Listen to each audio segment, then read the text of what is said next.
Holy smokes, we got fog all over coming in and pinching in on the details. We see nothing. This is all like by the details and others. So we're going to head in that direction. That is pretty much generic by the generic. I love this situation. Contrast ratio might be over for 3600 Kelvin on the light ray. And day-to-day grading is too much possible overseas.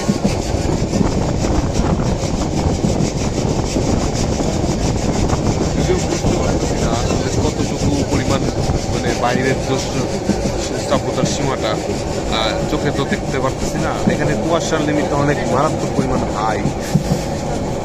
এরকম situation দেখাটাও একটা মারাত্মক বড় বিষয়। ব্যাপারটা খুব সুন্দর, এর থেকে হয় না।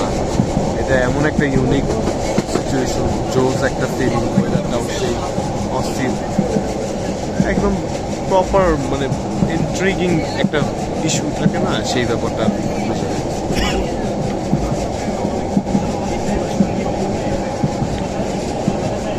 I was hoping to aim for 4K 60 FPS, but I don't have that much capability at this moment right now.